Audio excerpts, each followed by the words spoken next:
शेतकरी मित्रांनो, रामराम. सांडोळचा शेतकरी या आपल्या यूट्यूब चॅनलमध्ये सर्वांचे स्वागत आहे.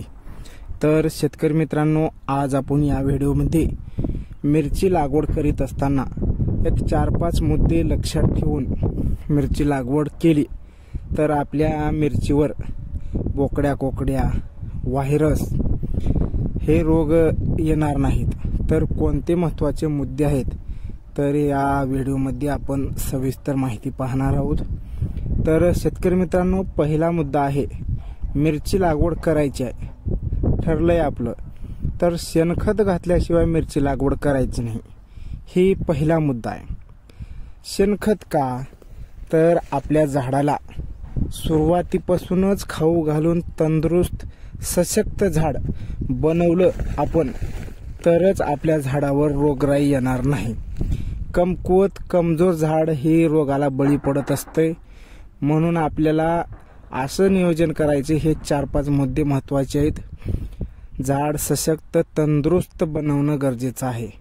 तर शेणखत खाऊ घाला, एकरी 4-5 ट्रॅक्टर 3 ट्रॅक्टर जे काय आपल्याला होते तेवढं एकरी नांगरटीच्या अगोदर किंवा नांगरण झाल्यानंतर टाकून रोटर करून घ्या. नंतर बेडवर बेसल डोस देणं गरजेचं आहे. हा आपला दुसरा मुद्दा आहे. बेसल डोसमध्ये आपल्याला काय काय द्यायचे ह्याचा व्हिडिओ वेगळा बनवलेला आहे, तो व्हिडिओ सुद्धा तुम्ही बघू शकता.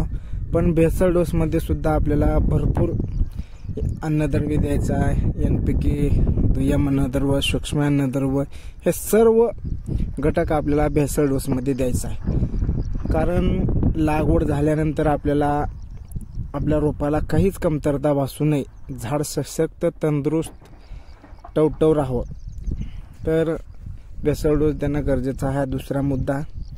तिसरा मुद्दा हा हे आहे की लागवड झाल्यानंतर पहिल्या महत्त्वाच्या 3 आळवण्या करणं गरजेचं आहे. त्या आळवण्यामध्ये आपल्याला लवकरात लवकर पांढऱ्या मुळ्याची वाढ होण्यासाठी ह्युमिक ॲसिड, इसाबियान हे देणं गरजेचं आहे.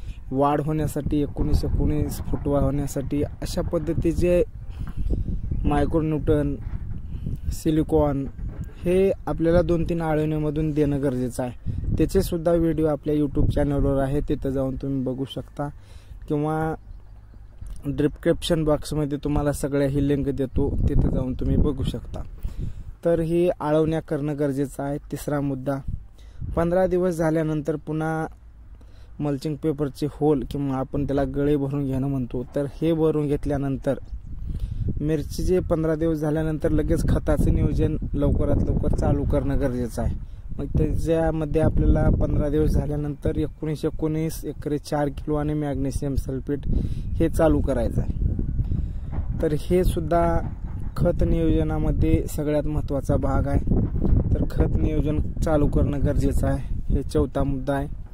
आणि एक 5वा मुद्दा एक आहे की मिरची पिकाचे कंटिन्यूमध्ये 15 ते 20 दिवसातून एखादी वेळेस का होईना पांढऱ्या मुळ्याची वाढ कशानं होईल, ज्याच्यामध्ये आपण ह्युमिक ॲसिड किंवा इसाबियान आणि रोपाची मर होऊ नये, झाडाची मर होऊ नये म्हणून त्याच्यासोबत एखादी बुरशीनाशक हे देणं अत्यंत महत्त्वाचं आहे. एक झाड जर मरून कमी होऊ लागलं तर झाडागणी जे आपल्या 1-2 किलो मिरच्या निघणार आहेत ते कमी होऊ लागल्यावर आपल्या उत्पन्नात सुद्धा घट होणार आहे. म्हणून एकही झाड मरू द्यायचं नाही, व्हायरस येऊ द्यायचं नाही, कोकड्या येऊ द्यायचं नाही. हे सुरुवातीपासूनच आपल्याला नियोजन करायचे. खाऊ घालून झाडाला तंदुरुस्तपणा आणणं हे सगळ्यात महत्त्वाचा उपाय आहे. तर शेतकरी मित्रांनो, औषध तुम्हाला कोणीही सांगेल भारी औषध फवारून आपला रोग हा कंट्रोल होणार नाही. तेवढ्यापुरता तेवढा कंट्रोल झाल्याने वाटल, पण आजू ते झाड बळी पडल. त्याला बुडामधूनच खायला भरपूर झालं, अंगात ताकद, जसं माणसाच्या अंगात ताकद झाल्यावर माणूस रोगाच्या बळी पडत नाही, तसंच पिकाचं सुद्धा आहे. त्या पिकाला जर खायला सुरुवातीपासूनच शेणखतापासूनच आपण जर त्याला दिलो तर ते झाड तंदुरुस्त राहते आणि रोगाच्या बळी पडत नाही. बोकड्या कोकड्या येणार, व्हायरस येणार, काय येणार, जबरदस्त नंबर 1 फळ चलते.